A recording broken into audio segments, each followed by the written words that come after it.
जैसन सोचले रहनी जैसन सोचले रहनी वैसन धनिया मोर बारी सावर न गोर बारी हो।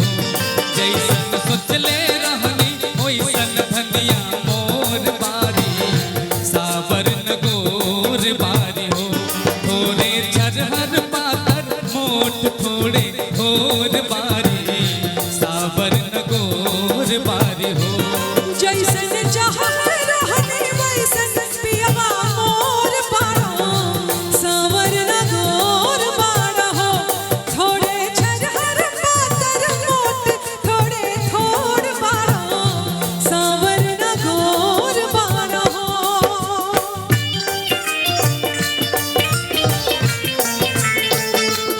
और मैं चाहूंगा एक जोरदार ताली आप सभी की तरफ से हो जाए।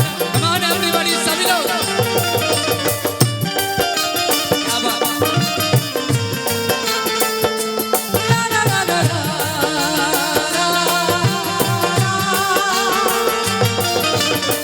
बाटे गोरे गोरे गाल कोमल ओठे लाले लाल हंसली तगलिया पा होला इच खासा खा।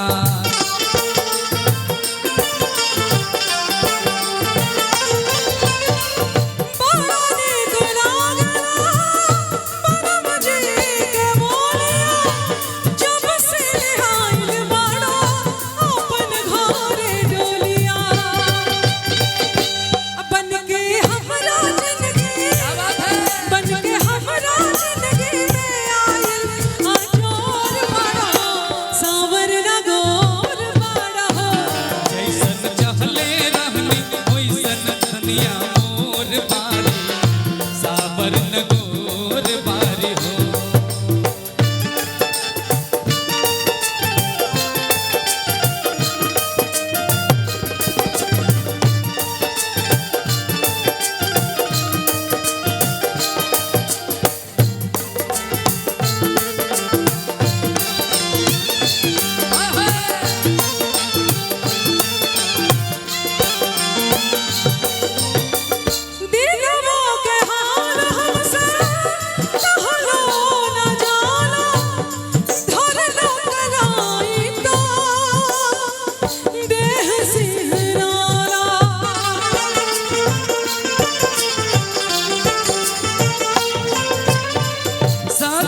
से जारिया जब गोरी बैठेली रही रही देहिया आपन जब ऐठेली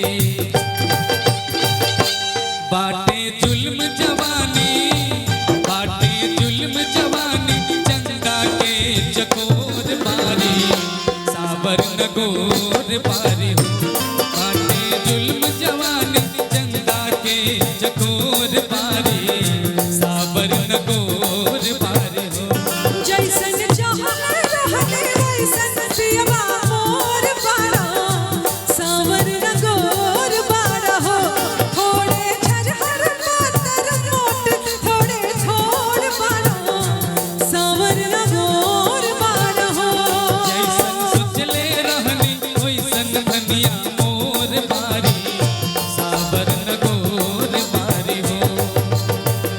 सावर न गोर बारा हो। सावर न गोर बारा हो।